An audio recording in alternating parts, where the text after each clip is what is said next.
الصلاۃ والسلام علیک یا سیدی یا رسول اللہ وعلی آلک واصحابک یا سیدی یا خاتم النبیین۔ بندہ پروردگارم امت احمد نبی دوست دار چار یارم تابع اولاد علی مذہب حنفی دارم ملت حضرت خلیل خاک پائے غوث اعظم زیر سایہ ہر ولی۔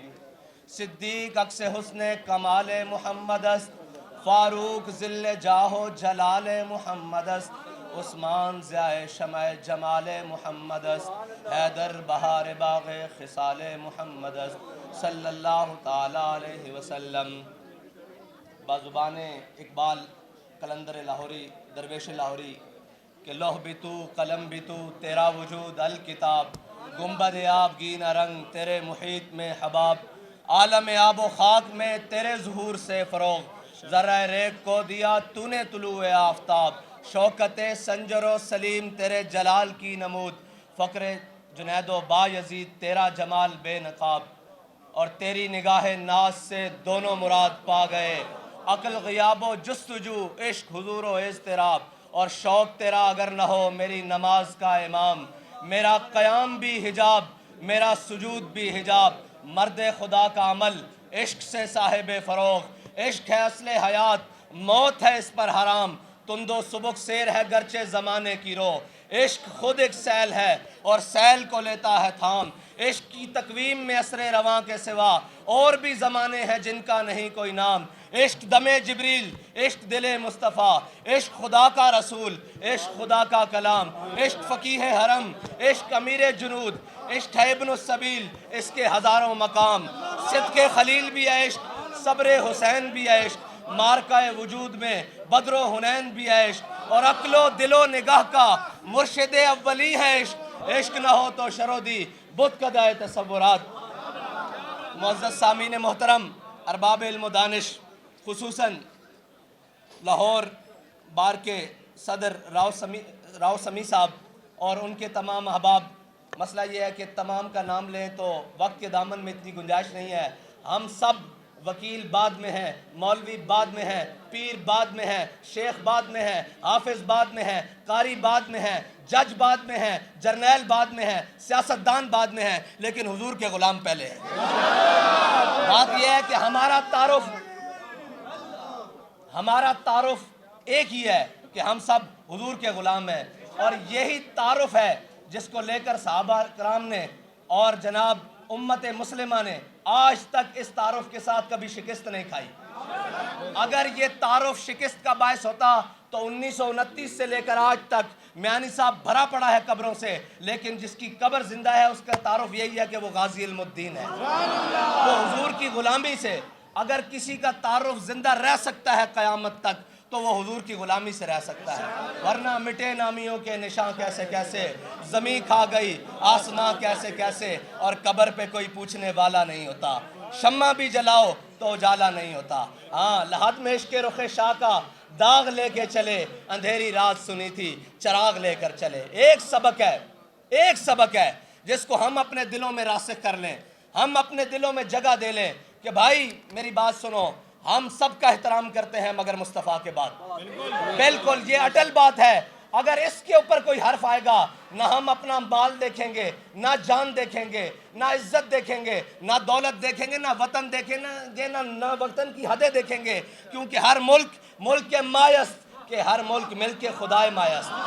اگر کوئی بات ہمارے آقا و مولا کی عزت پر کرے گا تو اسے یاد رکھنا چاہیے ہمارے لیے ریڈ زون ہے ہی ایک، وہ 295C ہے، بس ہم اس سے ایک منٹ جی تشریف رکھیں، ایک منٹ مجھے بات کر لینے دیں، میں ان سب سے نعرہ لگواتا ہوں، بے فکر رہیں، بات کر رہے ہیں، ایک منٹ سمجھا تو لینے دیں۔ اصل مسئلہ یہ ہے کہ امت مسلمہ آج تک کبھی حضور کی عزت کے مسئلے میں تقسیم نہیں ہوئی، یہ یورپ کی چال ہے، وہ سمجھتے ہیں کہ یہ فاقہ کش جو موت سے ڈرتا نہیں، ذرا روح محمد اس کے بدن سے نکال دو، لیکن یاد رکھنا جب تک یہ مائیں غازی علم الدین پیدا کرتی ہیں، جب تک یہ مائیں غازی ممتاز قادری پیدا کرتی رہیں گی، جب تک یہ مائیں حافظ سعید جیسے رجال پیدا کریں گی، اور جب تک یہ مائیں علامہ خادم حسین رضوی جیسے عاشق رسول پیدا کریں گی، بات سنیں، اگر عشق سریا ستارے پر بھی چڑھ کر بیٹھ جائے، یہ رجال کھینچ کر واپس امت کے دلوں میں ڈال دیں گے۔ بات یہ ہے کہ ہمارا تعارف یہی ہے، اور وہ مودی اور اس کے ہمنوا حضور کی شان کے بارے میں بات کرتے ہیں تو یاد رکھنا، مسلمان ہر چیز پر سوداگری کر سکتے ہیں، ہر چیز پر بات چیت کر سکتے ہیں، ہر چیز پر بیٹھ کر بات سمجھ سکتے ہیں، لیکن جب ان کے نبی کی عزت کے بارے میں بات ہونا تو پھر وہ 313 ہو کر 1000 کو لٹا کر رکھ دیتے ہیں۔ پھر وہ ہوتا کیا، ایک منٹ تھوڑا جا صبر کر لو پھر نہ دیں۔ اگر یہ بھی موقع بن جائے کہ غازی علم الدین شہید کو جب شہید کر دیا گیا، جنازہ ہو گیا، جنازے میں تو پھر منظر ہی اور جناب عاشق کا جنازہ ہے، ذرا دھوم سے نکلے۔ بات یہ ہے کہ ہم یہاں سے نکلیں، اہمیت یہ رکھتا ہے کہ اس کے باہر جانے کے بعد ہماری عزت کیا ہے۔ زندگی کی اہمیت یہ ہے کہ جب دنیا سے بندہ جا رہا ہو تو کہنے والا جائے کہ یہ مومن جا رہا ہے۔ یہی زندگی کی آخری سانس کے مطلب ہی یہی ہے، ورنہ زندگی کا مقصد کوئی نہیں۔ غازی علم الدین جب دنیا سے چلے گئے تو 1 سال بعد ہندوؤں نے پھر وہ جناب اس کا پروگرام کیا، وہ گندی کتاب لہرائی۔ ہندو نے سٹیج پر چڑھ کر کہ مسلموں تم کیا سمجھتے ہو کہ تم نے راجپال کو مار دیا ہے، ہم یہ کتاب نہیں چھاپیں گے تو ہم یہ چھاپیں گے دوبارہ۔ تو ایک سیدھا سادہ مسلمان، نہ حافظ، نہ قاری، نہ مولوی، نہ پیر، نہ برسٹر، وکیل، کوئی بھی نہیں، اس کا کوئی بھی تعارف نہیں، ایک سیدھا سادہ مسلمان وہ اٹھا اور کھڑا ہو کر اس نے ہندو کے سامنے ایسے پکڑ لیا۔ علامہ اقبال کہتا ہے قوت سلطان و امیر از لا الہ۔ ہمیشہ یاد رکھنا، جب قوت انسان کے اندر آتی ہے نا تو وہ لا الہ کی برکت سے آتی ہے، اور لا الہ یہاں سے پڑھا ہو، زبان کا نہیں۔ خرد نے کہہ بھی دیا لا الہ تو کیا حاصل، دلوں نے گاہ مسلمان نہیں تو کچھ بھی نہیں۔ آج 57 ممالک کے مسلمان، کوئی ایک بھی صلاح الدین ایوبی کا جانشین ہوتا، کوئی ایک بھی محمد بن قاسم کا جانشین ہوتا، تو یہ ہندو، یہ فرانس، ان کی جرت تھی ہمارے آقا کے بارے میں بات کرتے ہیں۔ یہ کہتے ہیں بھائی ہم نے یہ شاہین، ہتف، یہ خالد، یہ غوری، یہ ٹینک، یہ درار، یہ سارا کچھ رکھا ہی حضور کے نام پر ہے، ورنہ ہم نے شبرات کے لیے رکھے ہوئے ہیں۔ وہ ٹینک کیا کریں جس کو ٹاکیاں مار مار کے خود تھک گئے ہیں، وہ کس دن کام آئے گا جب حضور کی عزت پر پہرا نہیں دینا۔ اچھا تمہاری عزت کی بات آئے، لانگ مارچ بھی ہوں، کسی کی عزت کی بات آئے اس کے اوپر پرچے بھی کٹ جائیں، کسی اور کی عزت کی بات آئے، وہ رات میں سخت بات کرنے لگا ہوں اس لیے کہ حضور کی عزت سے بڑھ کر کسی کی عزت نہیں ہے، تو اس لیے نہ میں ڈر کے کرتا ہوں۔ ہم تو لبے بام بھی پکارا، سرے دار بھی صدا دی، میں کہاں کہاں پہنچا تیری دید کی لگن میں، اس لیے کہ ابھی تک یہ کہہ رہے ہیں فدا کا ابھی و امی۔ یہ بھائی یاد رکھنا، ناموس رسالت کا مسئلہ ٹویٹوں سے حل نہیں ہوتا، یہ میدان لگانا پڑتا ہے، اور میدان بھی ایسا لگانا پڑتا ہے کہ اگر تم آ رہے ہو تو ہم حضور کے دین کے لیے حاضر ہیں، ہم حضور کے نام پہ کٹنے کے لیے حاضر ہیں۔ یہ امت، یہ مائیں، یہ ماؤں نے اپنے بچے رکھے اس لیے ہوتے ہیں کہ یہ ان بچوں کو جا کر حضور کے نام پر کٹوا دو۔ میں آپ سے گواہی دیتا ہوں، یہ پیچھے فرانس کے مسئلے میں جتنے بھی شہید ہوئے، کسی ایک کی ماں نے آ کر یہ نہیں کہا کہ یہ آپ نے ہمارے ساتھ کیا کیا، ہمارے بچوں کو جناب ذبح کروا دیا۔ انہوں نے کہا کہ ہم خوش ہیں، کیونکہ حضرت ام خنسا جب احد کی جانب چلی نا تو حضور سید عالم صلی اللہ علیہ وسلم کے بارے میں پتہ چلا کہ حضور کو نقصان پہنچایا ہے کافروں نے، تو رستے میں چلیں تو کسی نے آ کر کہا آپ کا بھائی بھی دنیا سے چلا گیا، شہید ہو گیا جنگ میں۔ انہوں نے کہا پیچھے ہٹ جاؤ، مجھے حضور کا بتاؤ۔ پھر آگے چلی، انہوں نے کہا آپ کا شوہر بھی دنیا سے چلا گیا۔ انہوں نے کہا پیچھے ہٹ جاؤ، مجھے حضور کا بتاؤ۔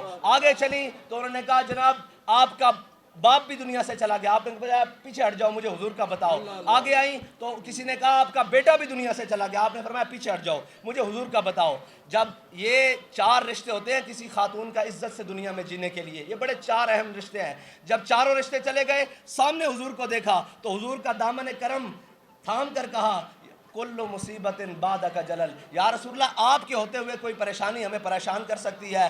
ہم بھی یہ کہتے ہیں جب ان کی ناموس سلامت، ان کی ختم نبوت سلامت، ان کا نام رہے، ہمارا کچھ رہے نہ رہے، ہم سب کچھ قربان کرنے کے لیے تیار ہے۔ اگر امت یہ جذبہ آج بھی رکھتی ہے تو یہ چند ناہنجار جو ہمارے اوپر مسلط ہے ان کا کام ہے نا، ورنہ نمائندگی اگر کوئی آ کر دیکھے تو صحیح نیچے شعلے بھڑک کس طرح رہے ہیں عشق کے، کوئی آ کر کسی وکیل کو اٹھا کر دیکھ لے، کسی جناب دوست کو، برسٹر کو، کسی بھی شعبہ ہائے فکر سے دنیا میں بیٹھنے والے انسان کو اٹھا کر دیکھ لے کہ اس کے سینے میں عشق رسول مچل کس طرح رہا ہے۔ اس کا بس نہیں چل رہا کہ وہ نور پور شرما اور اس کے حامیوں کے ٹکڑے کر کے رکھ دے، لیکن اس کو پیغام کو، ان شعلوں کو ترجمانی تو انہوں نے دینی ہے جو اقتدار میں بیٹھے ہیں، ورنہ کون ہے جس کو موقع ملے آج انڈیا جانے کا اور وہ نور شرما کا خاتمہ کرنے کے لیے تیار نہ ہو. یہاں ہزاروں غازی علم الدین پھرتے ہیں, یہاں ہزاروں غازی ممتاز قادری پھرتے ہیں, لیکن مسئلہ یہ ہے کہ ہمارے اقتدار کی سیٹ پر بیٹھنے والا کوئی صاحب ایمان نہیں ہے. اگر ہوتے تو ان کو کہنا پڑتا, یار مجھے آپ بتائیں کس کو کہنا پڑتا ہے کہ تم ناموس رسالت کے لیے نکلو. ایک آواز نکلی بار میں سے, سارے عاشقان رسول جمع ہو گئے. ایک آواز وزیر اعظم اور صدر دے یا ملک کا مقتدر کوئی شخصیت دے تو یا کیا قوم باہر نہیں آئے گی؟ آئے گی نا قوم. لیکن کیا کریں, ہم نے رنگیلے پالے ہوئے ہیں جن کو سارے معاملات کی بڑی فکر ہے, لیکن جب حضور کی بات آئے تو یہ گونگے شیطان بن جاتے ہیں. لیکن یاد رکھنا, یہ امت اب چپ نہیں بیٹھے گی. اس امت کے پاس بڑا زبردست بیانیہ ہے, وہ ایک دو حرفی بیانیہ ہے, وہ بچے سے لے کر اوپر تک کہ گستاخ رسول کی اور من سب نبیًا, یہ بیانیہ ہے. اگر کوئی کسی کو آج تک گستاخ رسول کا مسئلہ نہیں سمجھ آیا نا, تو ہم اس کو سمجھانے کے لیے تیار ہیں. گستاخ رسول کا مسئلہ کائنات کا سب سے جداگانہ مسئلہ ہے. میرے آقا و مولا صلی اللہ علیہ وسلم کے فتح مکہ کے موقع پر حضور نے سب کو معافی دی. جب ابن قتل کی باری آئی نا, تو صحابہ نے عرض کی, یا رسول اللہ بیستار الکعبہ تھے, یعنی یہ کعبے کی دیوار ہے, یہ کعبے کا غلاف ہے, اس کے درمیان جو رسیاں ہیں, ابن قتل اس کے درمیان لٹک گیا ہے. میرے آقا مولا نے فرمایا اقتلوہ. اگر گستاخ رسول کعبے کی دیوار اور کعبے کے غلاف کے درمیان بھی آ جائے نا, تو اس کو پناہ نہیں ملتی. اس کی ایک ہی سزا ہے کہ اس کو وہیں واصل جہنم کر دیا جائے, بس یہی بات ہے. اور دوسری, یاسین ملک صاحب, تو میں نے بڑے ببانگ دہل کہا کہ یاسین ملک صاحب کو سزا دی ہے انڈین کورٹ نے, انڈین جناب جو بھی ہے کورٹس کا نظام, اس نے سزا دی ہے. ہمارے ملک میں ختم وہ کشمیر کی آزادی کی جد و جہد کرنے والے حافظ سعید صاحب کو کس نے سزا دی ہے؟ ہم خاموش ہو گئے ہیں, ہم خاموش ہو گئے ہیں اس لیے کہ بات سچ کی آئی ہے, حق کی آئی ہے, اپنے پر جلتے ہیں. بھائی حق وہ ہے جو اپنوں کے سامنے بھی ڈٹ کر کہا جائے اور بیگانوں کے سامنے بھی ڈٹ کر کہا جائے, اور وقت پڑے تو سرے دار کہیں, وقت پڑے سرے بازار کریں, اور جب تک خون کا آخری قطرہ ہو حق کہیں. اور یاسین ملک صاحب جیسی ہزاروں مائیں بیٹے جنتی رہیں گی, وہ اسی طرح جیلوں میں جائیں گے اگر ہماری ریاست نے کوئی کردار ادا نہ کیا. بھائی لوگوں کے بچے تو مروانے کے لیے نہیں ہے نا, جن کو پالا تھا کشمیر کی آزادی کے لیے وہ آج کہاں ہیں؟ ان کا کام تھا لڑنے کے لیے, وہ لڑیں, ان کو جو زخم لگے گا وہ ہم اپنے خون سے بھریں گے. لیکن مسئلہ یہ ہے کہ قوم کے بچے آگے لگا کر اور پیچھے سے بھاگ جانا یہ دلیری نہیں ہوتی. لیڈر تو وہ ہوتے ہیں جو خود میدان عمل میں رہتے ہیں. یاسین ملک صاحب کو کبھی جو بھارت کی جرت نہ ہوتی کہ وہ نام کے ان کو کسی بھی پابند سلاسل کرتا یا سزا دیتا. اس کو پتہ ہے کہ یہ خود بیچارے جو کشمیر کی آزادی لڑ رہے ہیں ان کو جیلوں میں بند کر کر بیٹھے ہیں. آج اگر یہ سارے لوگ جو ناموس رسالت کے لیے روڈ پر آئیں یا عملی اقدامات کرنے کے لیے آئیں اور ان کو شیل مارے جائیں اور ان پر گولیاں برسائی جائیں, تو کیا کفر سے آپ توقع رکھتے ہیں کہ وہ ناموس رسالت پر پہرا دیں گے؟ وہ آپ کی بات سنیں گے, وہ کہیں گے اچھا ہے یہ تو آپس میں لڑ رہے ہیں. جب ہم نکلیں فرانس کے خلاف تو تکلیف ان کو ہو, اب ہم بھارت کے خلاف نکلیں تو ہمیں شیل مارے جائیں یا رستے روکے جائیں, تو اس کا مطلب کیا ہے کہ یہ کس کے ایجنٹ ہے؟ کون ہے یہ لوگ جو اس ملک میں, جس ملک کو ہم نے لا الہ الا اللہ محمد رسول اللہ کی بنیاد پر حاصل کیا, اس ملک میں بسنے والوں کو نہیں نکلنے دیتے؟ یہ حقائق ہیں, ان سے آنکھیں بند نہیں کی جا سکتی. جب تک یہ حقائق درست نہیں ہوتے, یہ چیزیں درست نہیں ہو سکتی. ہمارے نعرے, ہماری ساری چیزیں جذبہ بڑھانے کے لیے تو ہو سکتے ہیں, عملاً اقدامات کے لیے نہیں ہو سکتے. عملاً اقدامات کے لیے یہ ہے کہ ایک بار سر کے نیچے ہاتھ رکھ کے سوچنا تو صحیح, ہم کس ملک میں بستے ہیں, کس جگہ پر بستے ہیں کہ جس کے ذمہ داران کی ابھی کان پر کوئی جو بھی نہیں رینگی. اور جناب عرب ممالک نے بات کی تو آپ دیکھ داکھ کر بات کرتے ہیں کہ ناموس رسالت پر بات کیسے کرنی ہے.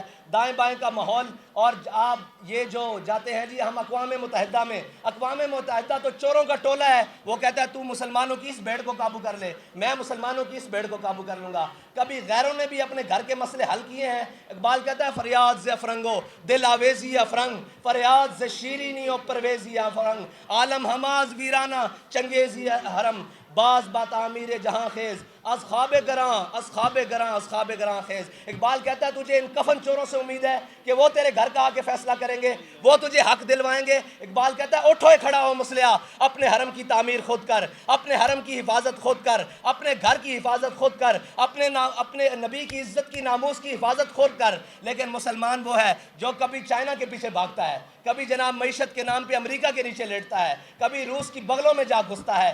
اوے میری بات سنو, جس چیز کو تم انکار کر کے معیشت کے پیچھے بھاگ رہے ہو, میرے آقا و مولا صلی اللہ علیہ وسلم کی ظاہری حیات سے لے کر مسلمانوں کی تاریخ میں یہ سارے ارباب علم و دانش ہیں. مجھے کوئی ایک شخص آ کے بتا دے کہ اسلام کی معیشت جہاد کے علاوہ کوئی ہے, اس کو تو تم کمر کر کے بیٹھ گئے ہو, اس کے تو تمہاری ٹانگیں کانپتی ہیں. اقبال کہتا ہے کافر کی موت سے بھی لرزتا ہو جس کا دل, کہتا ہے کون اسے مسلمان کی موت مر. اگر جس کو یہ ڈر لگ رہا ہو کہ وہ ہمیں کیا کہیں گے, بھائی تمہیں پالا کس لیے گیا تھا, تمہیں رکھا کس دن کے لیے گیا تھا؟ اس دن کے لیے تو گیا تھا. یہ قوم اور یہ جو ملت ہے نا, اس میں بڑا دبدبہ ہے, بڑا دم خم ہے, بڑی باتیں ہیں اور بڑی جرت ہے. لیکن ایک بات ہے, جب یہ اپنے ذمہ داروں کا انتخاب کرنے لگتی ہے نا تو یہ کمزور ہو جاتی ہے, یہ تزلزل کا شکار ہو جاتی ہے. اگر ہم اپنے ذمہ داروں کا انتخاب صحیح کریں تو ہمیں یہ ضرورت ہی نہ پڑے, ہمیں تو وہ خود آ کر کہیں کہ بھائی ہم نے اس سطح پر بات کر دی ہے, اب مودی کیا اس کے باپ کی بھی جرت نہیں, اس کی ترجمان کی اتنی جرت ہو کہ وہ ہمارے آقا و مولا صلی اللہ علیہ وسلم کے بارے میں بات کرے. اور مودی وہ گائے کا موتر پینے والے, سیدھی بات ہے, ہم کہتے ہیں سر عام کہ وہ گائے کا موتر پینے والے, اس کی جرت کہ وہ یاسین ملک جیسے ہور کو جناب پابند سلاسل کرے. اس میں کمزوریاں ہماری اپنی ہیں. گلا جفائے وفا نما حرم کو جو اہل حرم سے ہے, کسی بت کدے میں بیان کروں تو صنم بھی کہہ دے ہری ہری. جو ہم نے اپنے وطن کے ساتھ کیا ہے, جو ہم نے اپنے لوگوں کے ساتھ کیا ہے, جو ہم نے اپنے چاہنے والوں کے ساتھ کیا ہے, جو ہم نے اپنے جاں فروشوں کے ساتھ کیا ہے, اس کی مثال دنیا میں کہیں نہیں ملے گی. ہم نے جس کو جناب دیکھا کہ یہ اب حقیقی منزل کی طرف چل پڑا ہے, یا اسے پابند سلاسل کر دیا, یا اسے شہید کر دیا, یا اس کو تختہ دار پر لٹکا دیا. یہ روش تبدیل کرنی ہوگی اور ہم سب کو مل کر حضور کی عزت کے مسئلے پر ایک ہونا ہوگا. ہم کہیں گے کہ یار ہمارے اختلاف سیاسی ہوں, سماجی ہوں, معاشرتی ہوں, سارے ایک طرف ہو سکتے ہیں, لیکن ہم حضور کی عزت کے سوداگر نہیں ہیں. اور آپ دیکھیں نا کہ یاسین ملک صاحب کے لیے صرف یہ کہنا کہ وہ بہت بڑے مطلب آزادی کے ایک بہت بڑے لیڈر تھے, بھائی وہ دودھ پیتے بچے کو بھی پتہ ہے وہ آزادی کے لیڈر ہیں. یہ بتاؤ کہ تم نے ان کے لیے کیا کیا ہے, یہ بتاؤ کہ تمہارا ان کے لیے کردار کیا ہے, تم نے ان کی آزادی کے لیے کیا جدوجہد کی ہے. ہم نے آزادی کے لیے جدوجہد یہ کی ہے کہ جب کشمیر لٹ رہا تھا, جب کشمیر بک رہا تھا, تب ہم نے کہا آدھا گھنٹہ روڈوں پر کھڑے ہو جاؤ. یہ نہیں بات اس سے پیچھے آنے والوں نے کیا کیا, اس سے پیچھے آنے والوں نے کیا کیا. کشمیر آپ نے اور میں نے تھوڑی بیچا ہے, ہم نے تو مال بھی دیا ہے, خون بھی دیا ہے, وقت بھی دیا ہے, سارا کچھ کیا ہے جو اس کے لیے بن پڑا. لیکن بیچنے والوں نے بیچا اور پھر کہا ہمارا نام بھی نہ لیا جائے. تمہارا نام سر دار بھی لیا جائے گا, سر بازار بھی لیا جائے گا, اور جب وقت پڑے گا سر بازار بھی لیا جائے گا. کشمیر سے ہمارا رشتہ کیا؟ لا الہ الا اللہ. کشمیر سے ہمارا رشتہ کیا؟ لا الہ الا اللہ. میں ناموس رسالت پر آخری بات کر کر آپ سے اجازت چاہتا ہوں کہ ناموس رسالت کا مسئلہ ہے کتنا حساس. مقام حدیبیہ پر عروہ بن مسعود مشرکین کی طرف سے سفیر بن کر آئے. جب وہ آئے تو انہوں نے حضور سید عالم صلی اللہ علیہ وسلم کے سامنے بیٹھ کر بار بار ایسے حضور کی داڑھی کی طرف ایسے ہاتھ بڑھایا, یا رسول اللہ جانے دے, یا رسول اللہ جانے دے. پیچھے سکے بھتیجے مغیرہ بن شعبہ جو ایمان لے آئے تھے, حضرت مغیرہ بن شعبہ جو مسلمان ہوئے تھے, وہ حضور کی حفاظت کے لیے ایسے کھڑے ہوئے تھے. جب مغیرہ بن شعبہ وہ عروہ بن مسعود کا بار بار ایسے ہاتھ حضور کی داڑھی کی طرف بڑھا نا, تو حضرت مغیرہ بن شعبہ یہ نہیں دیکھا سامنے سکا چاچا آیا بیٹھا ہے, آپ نے تلوار کا دستہ نکالا اور اپنے چاچے کے ہاتھ کے اوپر ایسے مارا, اور آپ نے فرمایا آخر یدک عن لحیۃ رسول اللہ واللہ تصل الیک. کہا چاچے تو چاچا ضرور ہے, لیکن حضور کی داڑھی کی طرف سے خوشامد کی طرف ہاتھ کر رہا ہے, یہ بھی پیچھے کر, اگر دوبارہ بڑھا تو یہ کٹا ہوا واپس جائے گا. ہم یہ پوری دنیا کو کہنا چاہتے ہیں کہ آپ جو مرضی معاملات کریں, لیکن ہمارے آقا و مولا کی عزت کی طرف کوئی آنکھ اٹھی تو وہ پھوڑ دیں گے, کوئی زبان اٹھی تو وہ گدی سے کھینچ لیں گے, کوئی ہاتھ اٹھا تو وہ یہاں سے نہیں شانوں سے کاٹ کر واپس بھیجیں گے.